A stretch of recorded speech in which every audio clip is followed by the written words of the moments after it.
नमस्कार दोस्तों, स्वागत है आपका फिर से मेरे YouTube चैनल पर एक नए वीडियो के साथ।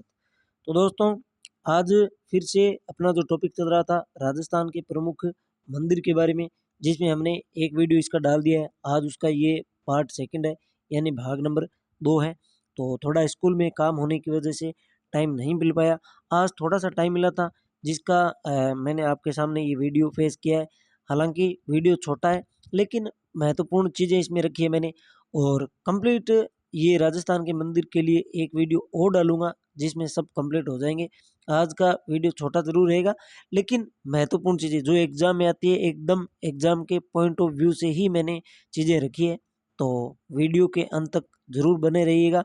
और इसके बाद मंदिर के बाद अपना नेक्स्ट टॉपिक हम चालू करेंगे, राजस्थान के लोक देवता। और लोक देवता का इतना गजब का मैटर मैंने बना रखा है, जिसको देखने के बाद आपको और कहीं से देखने की ज़रूरत नहीं पड़ेगी। और मंदिर भी मैंने वो रखे हैं जो आरपीएससी या अधीनस्थ बोर्ड हो, जिनका ध्यान सबसे ज़्यादा यहाँ रहता है और यहाँ से क्वेश्चन पूछता है। सीधे के सीधे यहाँ से क्वेश्चन बनते हैं, और वही आपके लिए काफ़ी महत्वपूर्ण चीज़ें मैंने रखी है। और इसी के साथ हम एक टॉपिक और चालू करेंगे, साथ ही साथ में वो है हिंदी का, हिंदी व्याकरण का, जिसमें हम पर्यायवाची रखेंगे। और इतने गजब तरीके से मैं आपको बताऊँगा, यानी पूरा एकदम विश्लेषण करके, जिसको एक बार आप देख लोगे, उसके बाद पर्यायवाची आप कभी नहीं भूलोगे। तो आइए वीडियो की करते हैं शुरुआत। अगर आप नए हो तो चैनल को कर देना सब्सक्राइब, और अपने दोस्तों के साथ शेयर ज़रूर कर देना। तो आइए देखते हैं मंदिर के बारे में। तो सबसे पहले हमने इससे पहले देख लेते हैं मंदिरों के अंदर। गुप्तकालीन मंदिर देखे थे, गुर्जर प्रतिहार कालीन देखे थे, सोलंकी संबंधी देखे थे। आज अपना जो है ये है भूमिज शैली के मंदिर। भूमिज शैली के मंदिर, और भूमिज शैली का ही एक उपनाम और है नागर शैली के मंदिर। ये भी आपको ध्यान में रखना है। नागर शैली के मंदिर भी कहते हैं किनको? भूमिज शैली के जो मंदिर है उनको। तो भूमिज शैली के मंदिर के बारे में बात करें तो सबसे पहले सेवाड़ी का जैन मंदिर कहाँ पर है? पाली में। ये भी आपको ध्यान में रखना है कहाँ पर है, तो पाली में ये मंदिर है। क्या खास बात है इस मंदिर की? इस बात खास है कि ये भूमिज शैली का सबसे पुराना मंदिर है। ध्यान में रखना दोस्तों, बहुत महत्वपूर्ण है ये मंदिर कि भूमिज शैली का सबसे पुराना मंदिर कौन सा है? तो भूमिज शैली का सबसे पुराना मंदिर है सेवाड़ी का जैन मंदिर, जो कहाँ पर है? पाली में। और कब का है ये भी साथ में मैं आपको बता देता हूँ। ये मंदिर लगभग 1010 से 1020 के बीच में इसका निर्माण है। तो 1010 से 1020 के बीच का। उसके बाद आगे बात करें तो इसके बाद दूसरा नंबर वैसे यहाँ एक मंदिर और है जो छूट गया है, जिसका नाम मैं यहाँ लिख देता हूँ, आपको ध्यान में रखना है। वो नाम है महानालेश्वर मंदिर। क्या नाम है? महानालेश्वर मंदिर। महानालेश्वर मंदिर कहाँ पर है? मेनाल में। कब का है ये भी ध्यान में रखना है। महानालेश्वर जो मंदिर है वो है 1075 ईस्वी का, सन 1075 ईस्वी का है। ये भी आपको ध्यान में रखना है। और बात करें तो इसके अलावा है भंडदेवरा का मंदिर। उड़ेश्वर मंदिर कहाँ पर है? बिजोलिया। भंडदेवरा मंदिर कहाँ पर है? बारा के अंतर्गत, बारा में। और कब का है ये भंडदेवरा का मंदिर? उड़ेश्वर का मंदिर, सॉरी, उड़ेश्वर का मंदिर जो बिजोलिया में, ये कब का है? तो ये है 1125 का।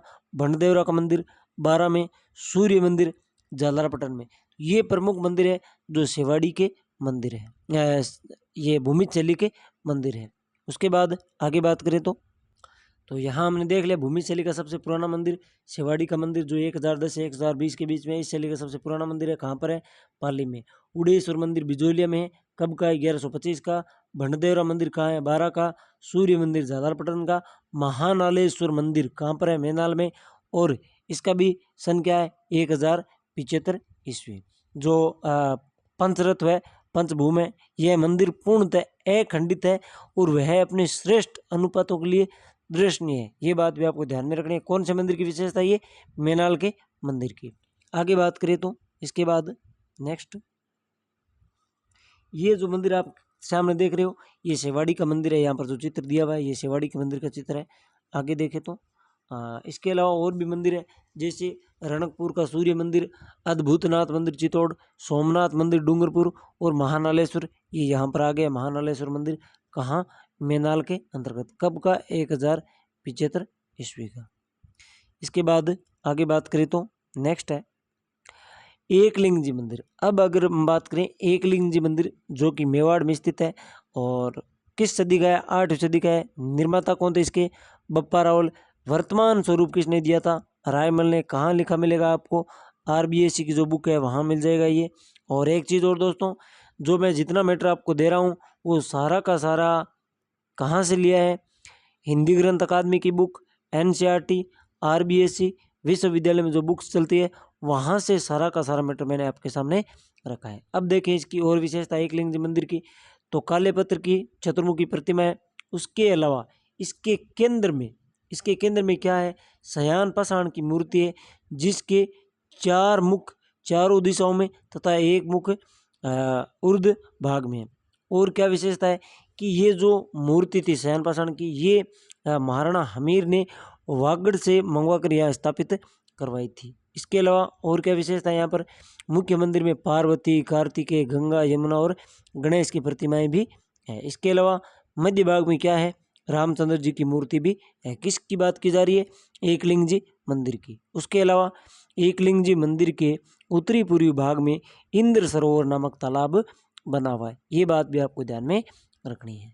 आगे देखें तो नेक्स्ट, मैं दोस्तों जल्दी जल्दी चलूँगा, ज़्यादा टाइम वेस्ट आपका नहीं करूँगा, ताकि आपको सीधा एग्जाम के पॉइंट ऑफ व्यू से एक्स्ट्रा बातें न करते हुए सीधा जल्दी जल्दी आपको मैटर दिया जा सके, ताकि आप ज़्यादा से ज़्यादा इसका रिवीजन कर सको, एक बार नज़रों से निकाल सको, जैसे एग्जाम में क्वेश्चन आए टपाक से आप सही कर दो। आगे बात करें तो आबू के दिलवाड़ा के मंदिर। आबू के जो दिलवाड़ा के मंदिर है काफ़ी फेमस मंदिर है। यहाँ पर क्या है कि कुल 5 मंदिरों का समूह है, जिसमें से 2 महत्वपूर्ण मंदिर है जो आपके सामने है। देखिए इन 2 मंदिरों के बारे में। सबसे पहले है विमल शाही मंदिर। नंबर 1 विमल शाही मंदिर। 2 मंदिर है, एक लूणवा शाही, एक विमल शाही। 1 मिनट दोस्तों। हाँ, विमल शाही मंदिर किसने निर्माण करवाया था इसका? तो गुजरात के शासक तो जो थे भीमदेव, उनके मंत्री या सेनापति जिनका नाम था विमल शाह, इनके द्वारा इसका निर्माण करवाया गया था। कब? 1031 ईस्वी में। और क्या विशेषता है? यह ऋषभदेव या आदिनाथ, जो जैन धर्म के प्रथम तीर्थंकर है, उनको समर्पित है, जिनका नाम ऋषभदेव या आदिनाथ भी कहते हैं। किस मंदिर की बात हो रही है? विमल शाह के। मंदिर के गर्भगृह में सभा मंडप, स्तंभ, देवी कुलिका, हस्तशाला आदि के निर्माण में हमें भुवनेश्वर प्रणाली के दर्शन होते हैं। ये बात भी ध्यान में रखनी है। इसके अलावा कर्नल टोड ने जो विमल शाही मंदिर है इसके बारे में क्या बात कही थी कि भारतवर्ष के भवनों में ताजमहल के बाद जो भवन है तो वह है विमल शाह का मंदिर। क्या शानदार बात की है कि भारतवर्ष के भवनों में ताजमहल के बाद जो भवन है तो वह है विमल शाह का मंदिर, यानी इतना खूबसूरत मंदिर है।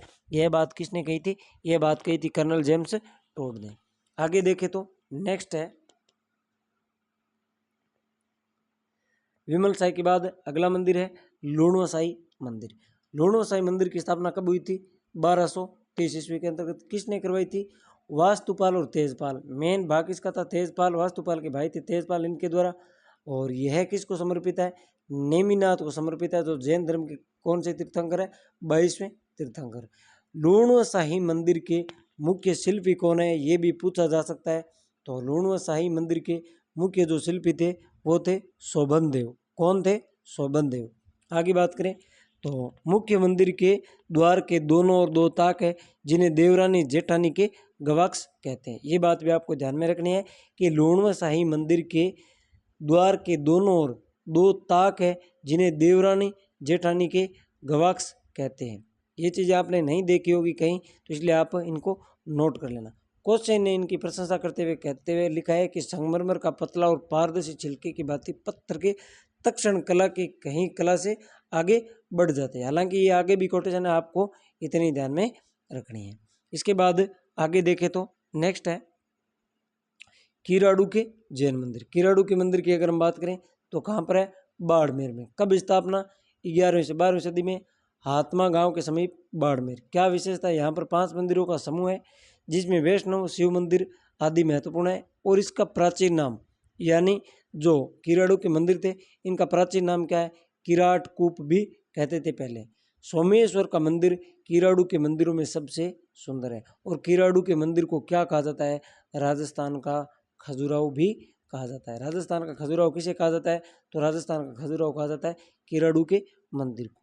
उसके बाद आगे हम बात करें तो नेक्स्ट है अब प्रमुख मंदिर है जिसके बारे में हम देखेंगे। महत्वपूर्ण मंदिर है जिनके बारे में आपको ध्यान में रखना है।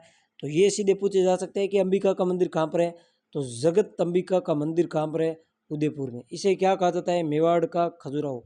जबकि राजस्थान का खजुराहो किसे कहा जाता है, किराड़ू के मंदिर को। मेवाड़ का खजुराहो किसे कहा जाता है, जगत अंबिका का जो मंदिर है उसको। उसके बाद जगदीश मंदिर, यह भी उदयपुर में भगवान विष्णु को समर्पित है और इसे सपनों से बना मंदिर भी कहा जाता है।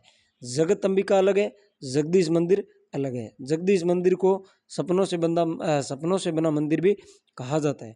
और साथ ही साथ एक विशेषता और, जगदीश मंदिर है वो भगवान विष्णु को समर्पित है। इसके अलावा और देखें आगे, समिदेश्वर मंदिर अगला। समिदेश्वर मंदिर को ही क्या कहा जाता है, मोकल मंदिर भी कहा जाता है। कहाँ पर है, चित्तौड़ में। किसके द्वारा निर्माण करवाया गया था, तो इसका निर्माण करवाया गया था मालवा के परमार शासक भोज द्वारा निर्माण।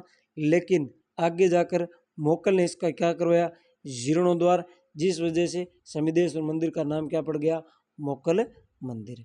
उसके बाद आगे देखें तो सांवलिया जी का मंदिर। सांवलिया जी का मंदिर कहाँ है, यह भी चित्तौड़गढ़ में है। नेक्स्ट बात करें तो चौमुखा जैन मंदिर कहाँ, रणकपुर पाली में। क्या विशेषता है, राणा कुंभ के काल में धरणक शाह के द्वारा निर्माण। शिल्पी कौन थे, देपाक थे, या नाम दीपक लिखा गया, 1 मिनट। देपाक थे, देपाक की देखरेख में। किन की देखरेख में, देपाक की देखरेख में। किसको समर्पित है, भगवान आदिनाथ को।